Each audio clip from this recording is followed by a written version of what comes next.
வருண்குமார் குறித்து அவதூறு கருத்துக்களை தெரிவிக்க சீமானுக்கு சென்னை உயர்நீதிமன்றம் இடைக்கால தடை விதித்திருக்கிறது.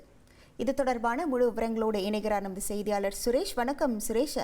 சென்னை உயர்நீதிமன்றத்தின் இந்த உத்தரவு தொடர்பான முழு விவரங்கள்.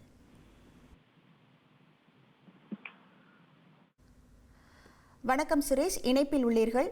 சென்னை உயர்நீதிமன்றம் அளித்திருக்கக்கூடிய இந்த உத்தரவு தொடர்பான முழு விவரங்கள். வணக்கம். நாம் தமிழர் கட்சியினுடைய தலைமை ஒருங்கிணைப்பாளர் சீமான், IPS அதிகாரி வருண்குமார் இடையே அடிக்கடி சமீபத்தில் கருத்து மோதல்கள் இருந்து வருகிறது. இருவரும் பரஸ்பரம் மாறி மாறி குற்றச்சாட்டுகளை தெரிவித்து வருகிறார்கள்.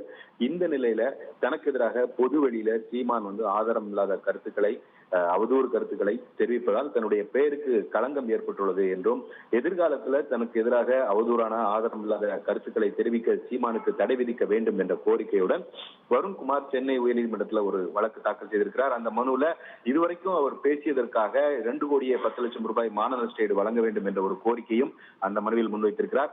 இந்த வழக்கை எண்ணிட அனுமதிக்க கோரிய மனுவானது நீதிபதி குமரேஷ் பாபு முன்பு விசாரணைக்கு வந்தது. அப்போது சீமான் தரப்பில் இந்த வழக்கு எண்ணிடக்கூடிய நிலையில் இருக்குது, பதிலளிக்க அவகாசம் வழங்காமல் எந்த ஒரு இடைக்கால உத்தரவையும் பிறப்பிக்க கூடாது என்று சீமான் தரப்பில் வாதிடப்பட்டது.